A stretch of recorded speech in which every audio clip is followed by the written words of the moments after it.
मध्य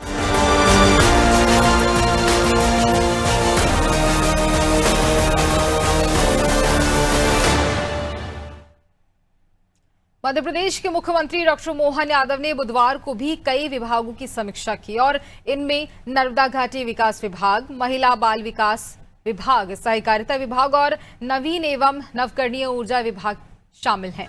इससे पहले निवाड़ी जिले के समाजसेवियों और जनप्रतिनिधियों के साथ ही एक प्रतिनिधि मंडल ने विधायक अनिल जैन के नेतृत्व में सीएम डॉक्टर मोहन यादव से मुलाकात की।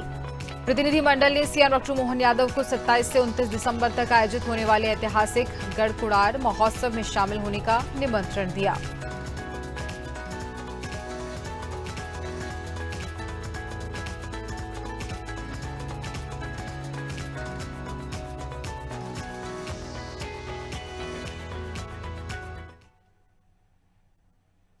मध्य प्रदेश में महिला और बाल विकास के क्षेत्र में बड़े और ठोस बदलाव देखने को मिले हैं। मुख्यमंत्री डॉक्टर मोहन यादव ने मंत्रालय में विभाग की विस्तृत समीक्षा की और कई अहम ऐलान किए। अब प्रदेश में आंगनवाड़ी कार्यकर्ताओं की भर्ती पूरी तरह से ऑनलाइन और पारदर्शी होगी। ऐसा करने वाला मध्य प्रदेश देश का पहला राज्य बन गया है। साथ ही सरकार ने विजन 2047 के मद्देनजर कई महत्वपूर्ण फैसले भी लिए हैं।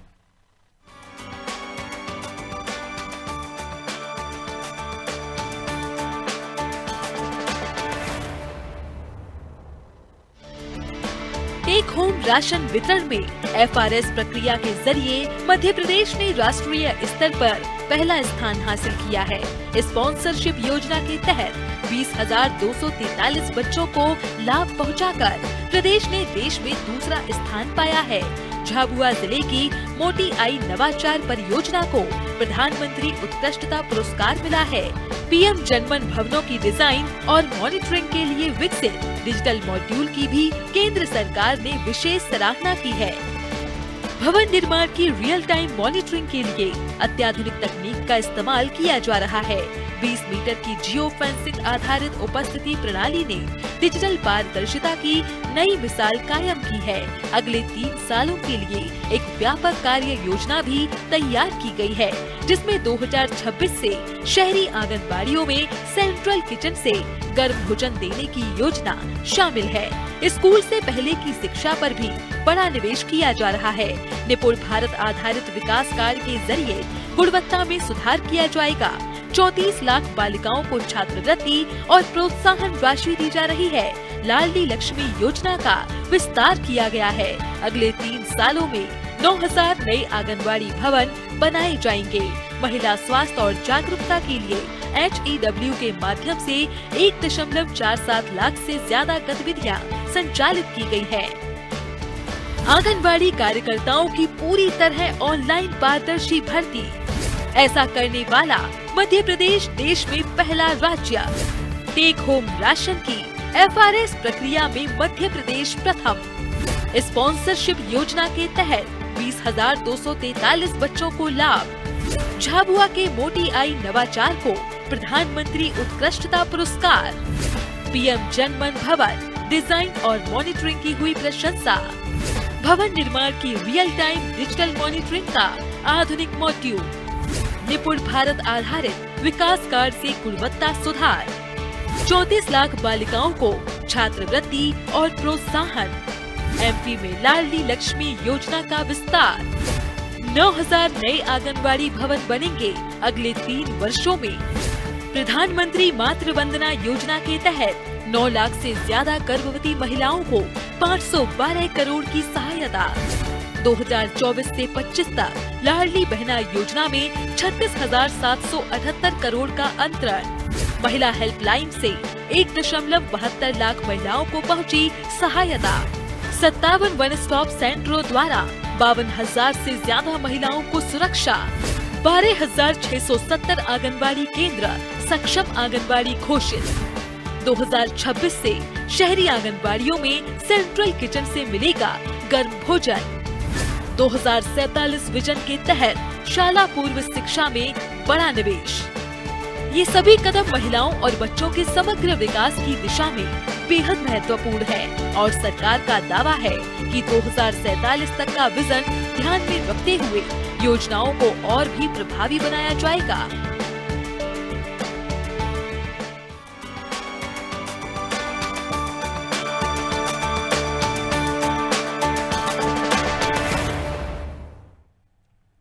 मुख्यमंत्री डॉक्टर मोहन यादव ने कहा कि मध्य प्रदेश ने ऊर्जा के क्षेत्र में उल्लेखनीय प्रगति की है।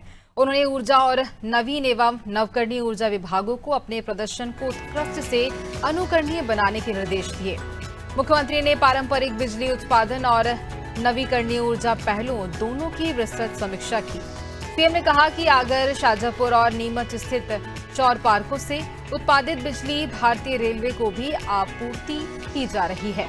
इन नवकरणीय ऊर्जा परियोजनाओं ने स्थानीय समुदायों के लिए रोजगार के अवसर पैदा किए हैं। वहीं इस बात पर जोर डाला गया है कि मुरैना सौर सह भंडारण परियोजना राज्य की पहली भंडारण आधारित सौर परियोजना होगी, जिससे सालाना 180 करोड़ रुपए की बचत होने की उम्मीद है।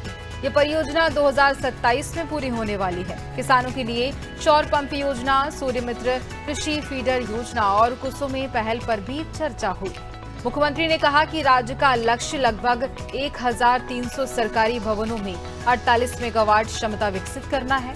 नागरिक भी तेजी से रूफटॉप और प्रणालियों को अपना रहे हैं। प्रधानमंत्री जनमन योजना के तहत 11 जिलों में 1000 से ज्यादा घरों में बैटरी स्टोरेज वाले सौर सिस्टम लगाए गए हैं।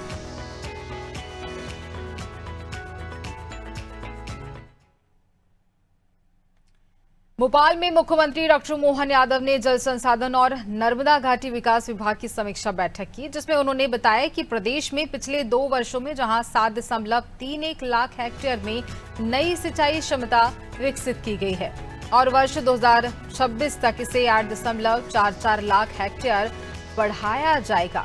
लक्ष्य है कि प्रदेश की कुल सिंचाई क्षमता को 100 लाख हेक्टेयर तक पहुंचाया जाए।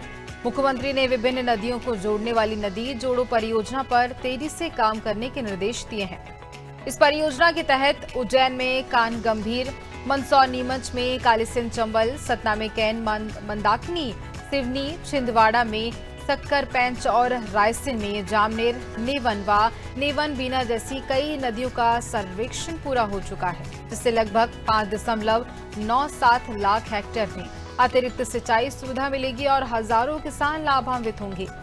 बैठक में यह भी बताया गया कि सेवरखेड़ी, सिलार खेड़ी परियोजना, कान डायवर्जन, क्लोज डक्ट प्रोजेक्ट और सिंहस्थ 2028 के लिए घाट निर्माण सहित कई परियोजनाएं तेजी से आगे बढ़ रही हैं।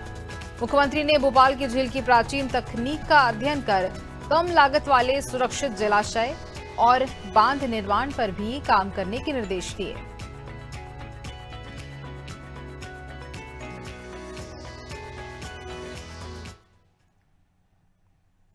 निवाड़ी जिले के समाज सेवियों और जनप्रतिनिधियों के एक प्रतिनिधि मंडल ने विधायक अनिल जैन के नेतृत्व में मुख्यमंत्री डॉक्टर मोहन यादव से मुलाकात की और उन्हें 27 से 29 दिसंबर तक आयोजित होने वाले ऐतिहासिक गढ़कुड़ार महोत्सव में शामिल होने का निमंत्रण दिया। मुलाकात के दौरान खंगार क्षत्रिय समाज सेवा विकास संघ के राष्ट्रीय अध्यक्ष और अन्य पदाधिकारियों ने भी मुख्यमंत्री से महोत्सव में शामिल होने का अनुरोध किया। बता दें कि संस्कृति एवं पर्यटन निदेशालय द्वारा इस आयोजन के दौरान विभिन्न गतिविधियों का आयोजन किया जाएगा। प्रतिनिधिमंडल ने मुख्यमंत्री डॉक्टर मोहन यादव का पुष्पहारों से स्वागत किया।